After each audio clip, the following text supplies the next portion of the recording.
Então, boa tarde a todas, boa tarde a todos que permanecem aqui.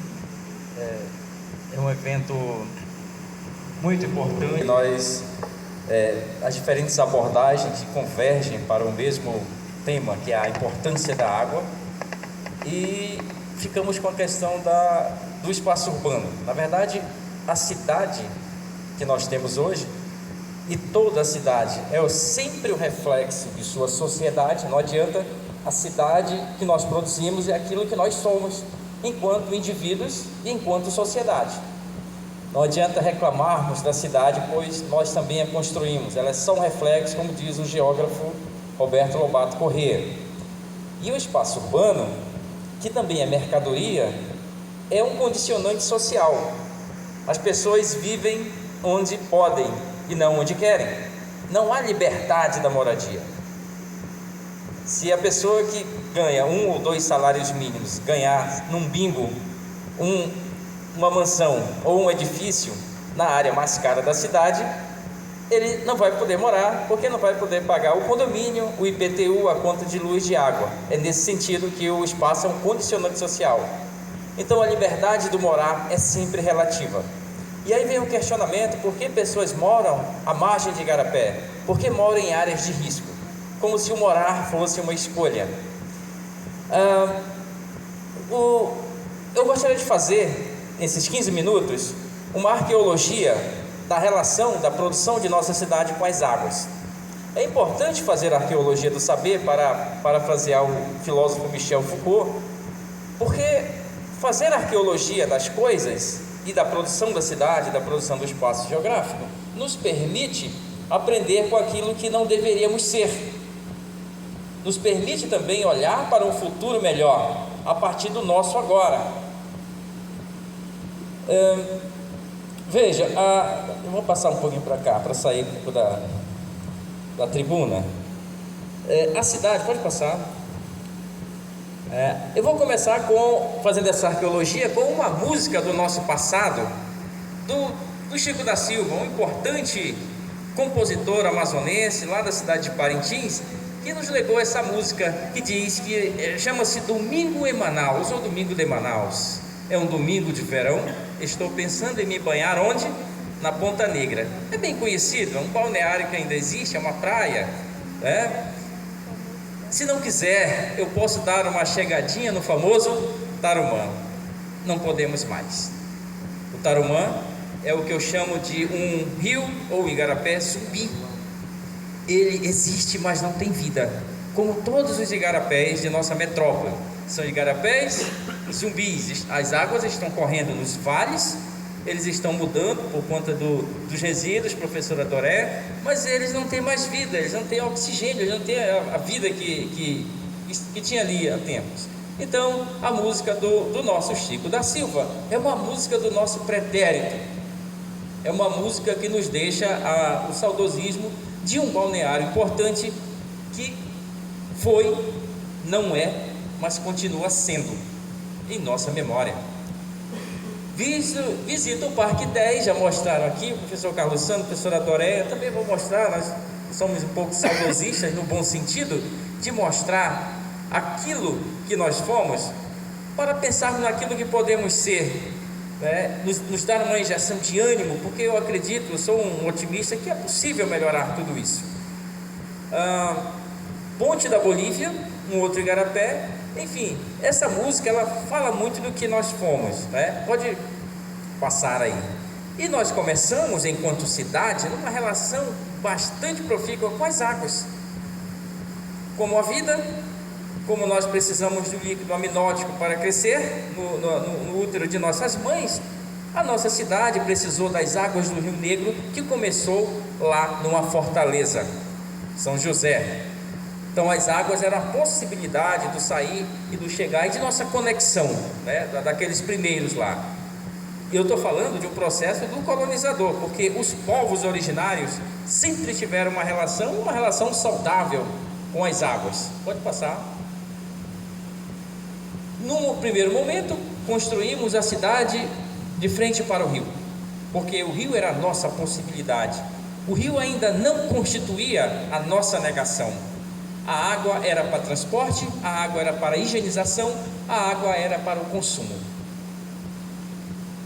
Essa água ainda não matava, como as águas que começaram a matar na Londres do final do século XVIII para o XIX, e inclusive a questão do chá das 5, na verdade era um chá da sobrevivência, porque o simples ato de ferver a água para tomar o chá por parte das elites fazia com que aquelas elites não morressem, enquanto as camadas mais pobres continuavam a beber do Tâmisa e morrer por conta das doenças de veiculação hídrica. Pode passar. Neste momento nós começamos a negar as águas, começamos a ficar de costas para o rio, porque nesse momento veio a modernidade. E aí é uma questão muito importante, professora Doréia.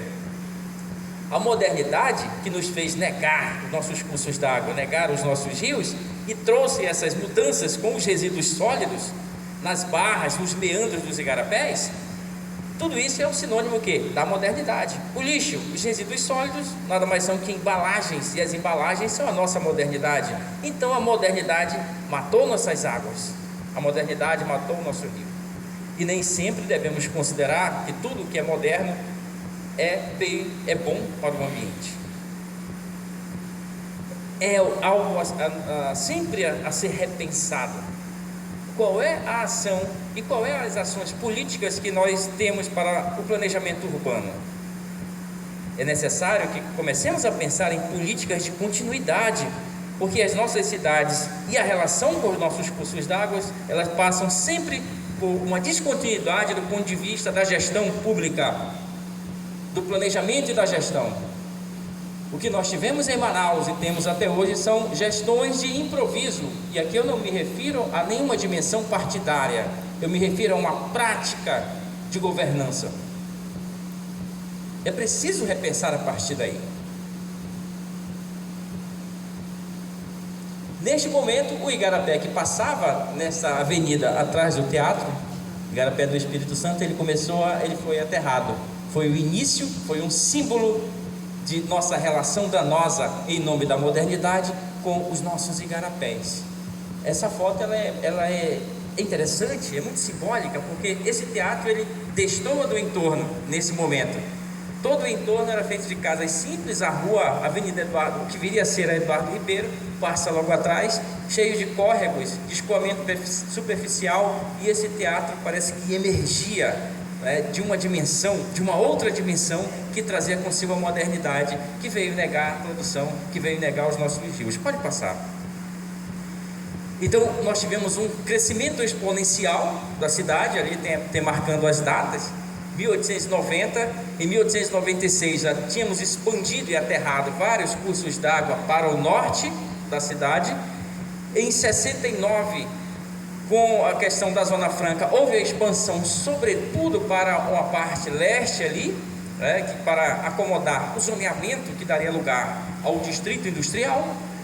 E na década de 30, antes disso, na década de 30 já havia crescido para o norte e para o oeste, e o restante da imagem é o reflexo do crescimento que se deu depois, a partir dos anos 70. É importante mencionar e é importante notar também que foi a cidade que cresceu e envolveu e engoliu e danificou os cursos d'água. Eles já estavam lá. Eu sou filho de Manaus e estou completando 50 anos agora, há poucos meses. Quando menino, ainda tive o privilégio de ver naquela avenida chamada Grande Circular, depois do posto do SAMU e até o asfalto ali, até 1986, depois tudo aquilo era chão batido, já tinha estrada, mas era toda na argila ainda. Então eu podia tomar banho em vários igarapés e olhos d'água, como nós chamamos, que cresciam ali. E quando passo naquele trecho, vem essa memória do que nós fizemos com o ambiente. Nós matamos tudo. E a água pode matar não somente ao ser consumida, mas ela pode matar também a nossa psique. Existe um público muito grande de habitantes dessa metrópole que tem medo do horizonte. Medo da água, não a que passa, mas da que cai, da que precipita. Eu chamo isso de horizonte do medo. Enquanto uns romantizam a chuva, aqueles que não têm problema com a chuva, aqueles que não vão perder as coisas, que a casa não vai alagar, tem uma camada muito grande da população que fica com medo da nuvem no horizonte, porque sabe que a chuva pode fazê-las perder tudo. Nesta pobreza que se articula com as águas dos fundos de vale. Costuma-se dizer que no Rio de Janeiro a pobreza se expressa para cima, para os morros. Em Manaus ela se expressa para baixo, para os fundos de vale, as margens de igarapés. Pode passar.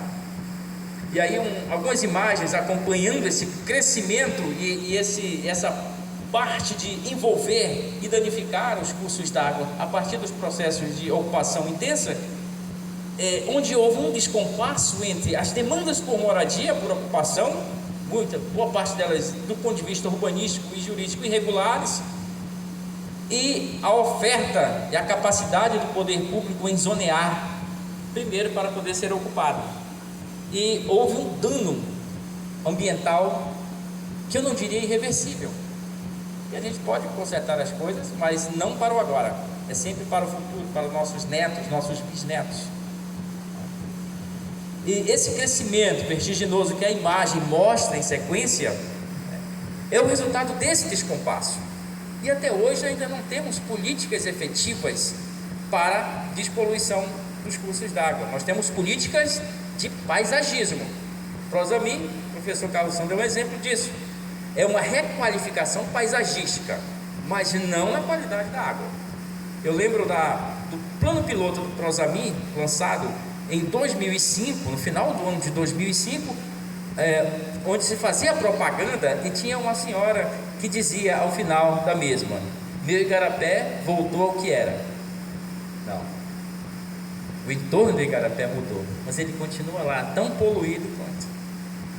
Enquanto nós continuarmos despejando 1 grama de efluente, de água servida, de esgoto nos cursos d'água, não adianta falar em requalificação paisagística, que é diferente de recuperação de igarapés.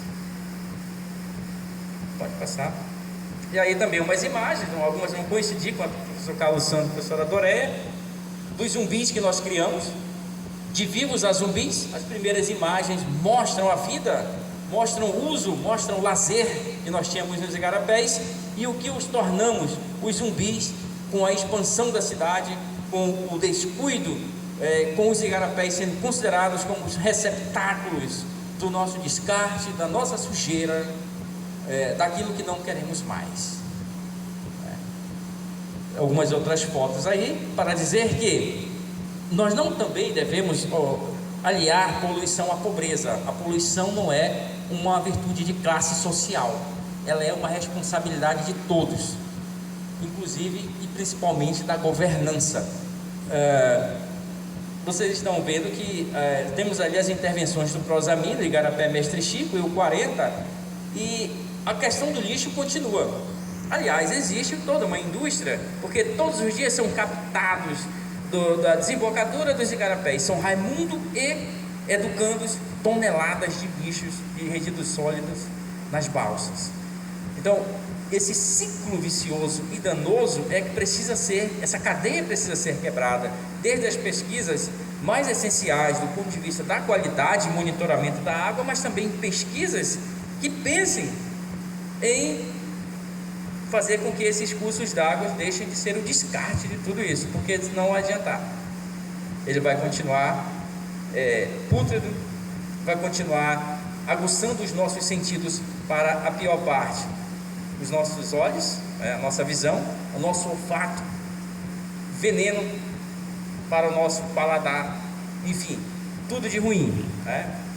É necessário, portanto, acho que esse é o último, essa reflexão de se fazer uma arqueologia daquilo que fomos enquanto cidade, daquilo que fizemos no nosso ambiente, porque só a partir dessa arqueologia é que nos permite fazer uma autocrítica sobre as nossas ações do presente e também acreditar acreditar num futuro melhor. Eu sou esperançoso, não adianta dizer, cara, você não tem mais jeito. As gerações de agora já nasceram com os cursos de água poluídos, mas nós não podemos naturalizar a poluição. Não podemos naturalizar o resíduo sólido. Nós temos que dar um jeito no tecnogênio, professora Adoreia, já que todos somos responsáveis por ele. E a montanha de lixo que a senhora mostrou é o exemplo disso. Aqui é uma pintura, eu também pinto, eu sou artista plástico, então a minha pintura é uma evocação crítica a esse processo também. O que nós somos? Somos tudo isso. Nós somos o símbolo do passado, da modernidade que começou a aterrar os igarapés neste teatro. Nós somos o símbolo que projeta para o futuro, com o processo de metropolização do espaço, com esta ponte que nos leva ao outro lado e expande a metrópole. Nós somos as pessoas aglomeradas na cidade e também somos a margem do igarapé e do casebre. E voltando ao início para finalizar, o espaço urbano é sempre um reflexo do que nós somos. E a poluição não é uma característica de classe, ela é responsabilidade de todos nós. Muito obrigado.